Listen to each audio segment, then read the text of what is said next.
స్టార్లు నాకు లేరు. 10 మంది నటించే వాళ్ళు, 10 మంది నటించే పొలిటికల్ స్టార్లు నాకు స్టార్ క్యాంపెయినర్లుగా లేరు. నాకు చంద్రబాబు నాయుడు గారి మాదిరిగా ఓ ఈనాడు లేదు, ఓ ఆంధ్రజ్యోతి లేదు, ఒక టీవీ5 లేదు. అబద్ధాలకు రంగులు పూసే ఎల్లో మీడియా నాకు లేదు. రకరకాల పార్టీలతో పొత్తులు లేవు మీ బిడ్డకు. ఒంటరిగానే ఎన్నికలకు వెళుతున్నా, ఒంటరిగానే ఎన్నికలకు వెళ్తా ఉన్న నాకు ఉన్నదల్లా నక్షత్రాలు ఎన్నున్నాయో అంతమంది పేదింటి స్టార్ క్యాంపెయినర్లు నాకు ప్రతి ఇంట్లోనూ ఉన్నారు, ప్రతి గడపలోనూ ఉన్నారు. నా ఎదుట ఇసుక వేస్తే కూడా రాలనంతగా ఈరోజు ఇక్కడ ఈ కార్యకర్తలు, ఈ అభిమానులు, ఈ ప్రజానికంలో మీలో ప్రతి ఒక్కరూ కూడా మీ జగన్కు, మీ అన్నకు, మీ బిడ్డకు మీరంతా కూడా స్టార్ క్యాంపెయినర్లుగానే ముందుకు నడుం బిగించాలి అని అడుగుతా ఉన్నాను.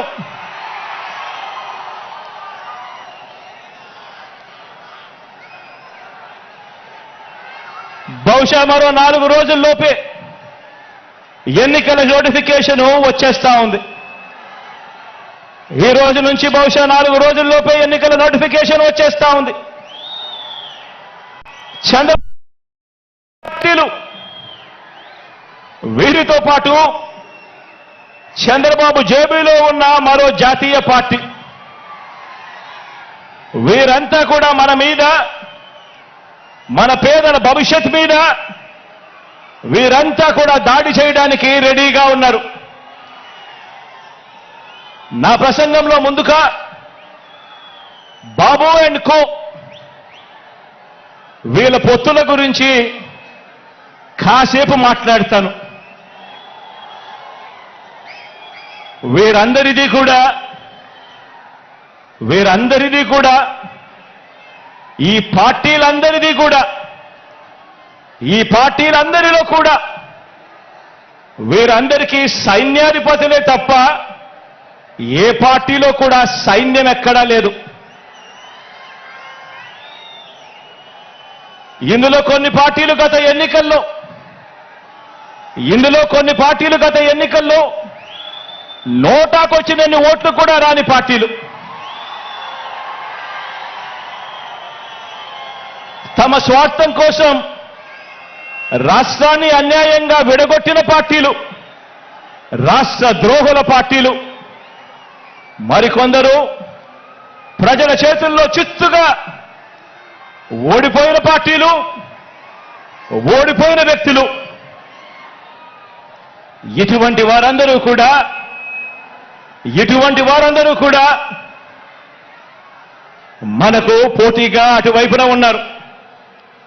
మనం 5 కోట్ల ప్రజల అండదండలతో ఇంటింటికి మంచి చేసి మనం ఈరోజు సిద్ధమని అంటా ఉంటే, వారి వెనుక ప్రజలు లేరు కాబట్టి, చేసిన మంచి చెప్పుకునే పరిస్థితి లేదు కాబట్టి, అరడజను పార్టీలతో, అరడజను ఎల్లో మీడియా సంస్థలతో, పొత్తులతోనూ, ఎత్తులతోనూ, జిత్తులతోనూ ఎక్కే గుమ్మం దిగే గుమ్మంగా వారు రాజకీయం నడుపుతా ఉన్నారు.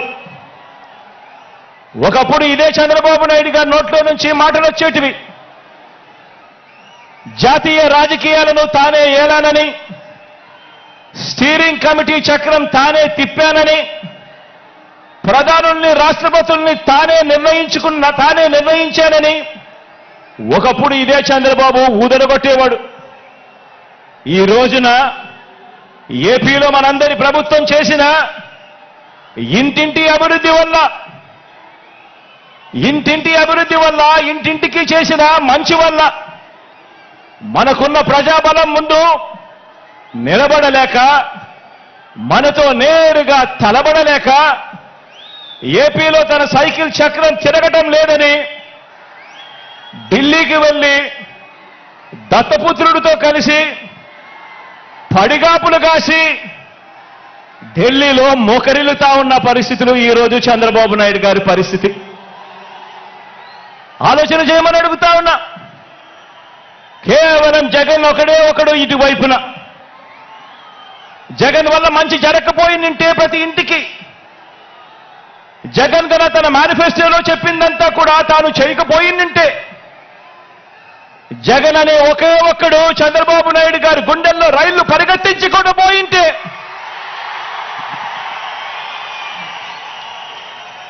చంద్రబాబు నాయుడు గారు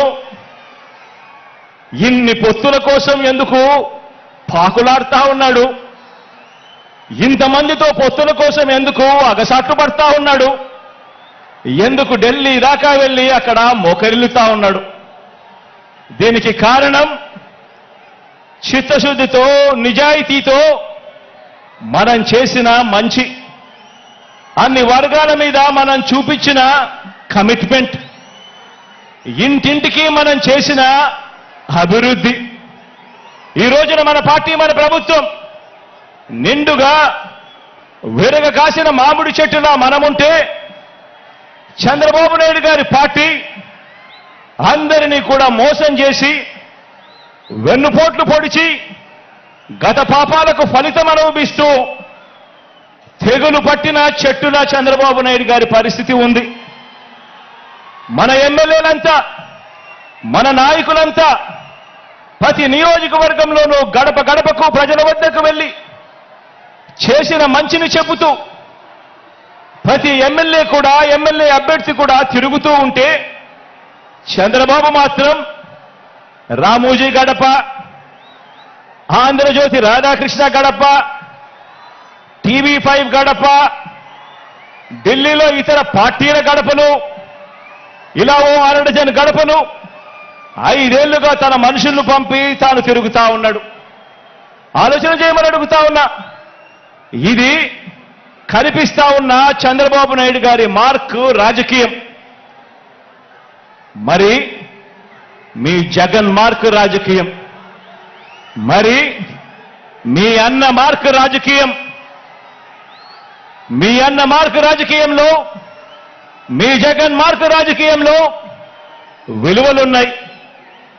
విశ్వసనీయత అన్న పదానికి అర్థం ఉంది, నిబద్ధత ఉంది, సిద్ధాంత బలం ఉంది, ఇంటింటికి మంచి చేశాము అన్న చరిత్ర ఉంది. అన్నింటికీ మించి ప్రజల మీద, అక్క చెల్లెమ్మల మీద నమ్మకం ఉంది. ఈరోజు మీ బిడ్డ పాలనతో ప్రతి ఇంట్లోనూ కూడా చిక్కటి చిరునవ్వులు కనిపించే పరిస్థితులు ఉన్నాయి. మన మార్గ రాజకీయంలో ఇంటింటి అభివృద్ధి కూడా కనిపిస్తుంది. మన ఫ్యాన్ గిర్రున తిరిగేందుకు కావాల్సిన కరెంటు ఇతర పార్టీల నుంచి రాదు.